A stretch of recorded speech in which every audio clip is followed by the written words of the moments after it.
അവസാനം ഓനോന്റെ അതിരൊന്നിട്ട് കെട്ടി നന്നാക്കാൻ വിചാരിച്ചു. എനിക്ക് ഉറപ്പാ ഓൻ ഒരു ഇഞ്ച് പോലും എന്റെ എടുക്കൂല. എന്നാലും ആ സമയത്ത് ഓൻ അതിരിട്ട് കെട്ടാൻ വന്നപ്പോ ഞാൻ ഓനോട് കുറെ ചൂടായി, ദേഷ്യപ്പെട്ടു. എനിക്ക് വായിൽ വന്നൊക്കെ ഞാൻ ഓനെ വിളിച്ചു. ഓൻ ഒന്നും മിണ്ടാതെ എന്നോട് പറഞ്ഞു, നിങ്ങൾ ഇട്ടെന്നോലും അതിര് ഞാൻ അതിലെ കെട്ടിക്കോളാം. ഞാനൊരു വര വരച്ചു കൊടുത്തു, ഓൻ അതിലെ കെട്ടി.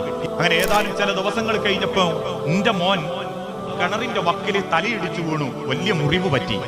ആശുപത്രിയിലേക്ക് കൊണ്ടുപോയി ചെന്നപ്പോൾ ഡോക്ടർമാർ പറഞ്ഞു, പെട്ടെന്ന് ഓപ്പറേഷൻ നടത്തണം, 1,10,000 രൂപ ഇപ്പം നിങ്ങൾ കെട്ടിവെക്കണം. എന്ത് ചെയ്യണം എന്നറിയാതെ ഞാൻ നാടൊട്ട് കോടി. ഒരു 5 രൂപ ഒരു മനുഷ്യനിക്ക് തരുന്നില്ല. ഞാനൊരു 65 രൂപ എങ്ങനെയൊക്കെ ഉണ്ടാക്കി ഹോസ്പിറ്റലിലെത്തി. അവര് പറഞ്ഞു, ഒന്നെങ്കിലും അടയ്ക്കാതെ ഓപ്പറേഷന് കേട്ടൂല. എന്ത് ചെയ്യണം എന്നറിയാതെ ഞാൻ ഇങ്ങനെ വെപ്രാളപ്പെട്ട് നിൽക്കുമ്പോ ഞാൻ തെറി പറഞ്ഞ എന്റെ അയൽവാസി ഉണ്ട് മഗ്‌രിബിന് ശേഷം ഓടി വരുന്നു.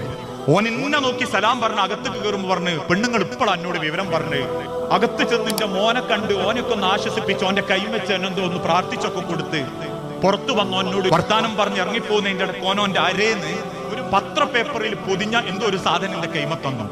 ഈ മനുഷ്യൻ പറയാ, ഞാനത് എടുത്തു നോക്കിയപ്പോ ഒരു മനുഷ്യന്റെ വേർപ്പ് പറ്റിയിട്ട് റബ്ബർ ബാൻഡ് ഇട്ട് കുടുക്കിയിട്ട് 500 രൂപന്റെ ഒരു കെട്ടുനോട്ട. 50,000 രൂപന്റെ ആ കെട്ടോന്റെ കൈമ തന്നിട്ട് പറഞ്ഞു, വേഗം ഓപ്പറേഷനുള്ള ബാക്കി നോക്കിയെന്ന്. ഞാൻ അവനോന്റെ കൈ പിടിച്ചിട്ട് പറയാൻ കിട്ടാന്ന് വിങ്ങിപ്പൊട്ടിയപ്പോ ഓൻ എന്റെ മുഖത്ത് നോക്കി പറഞ്ഞൊരു വാക്കുണ്ട്, ഓൻ എന്റെ മോനും കൂടിയാ, എന്റെ മക്കളപ്പരവും കളിക്കല്. എന്നിട്ട് ഇയാൾ പറയാ, ഞാൻ അന്ന് ഓന് വേണ്ടി കരഞ്ഞിട്ടുണ്ട്, ഞാൻ ചെയ്തു പോയത് ഓർത്തോർത്ത് ഞാൻ കരഞ്ഞിട്ടുണ്ട്.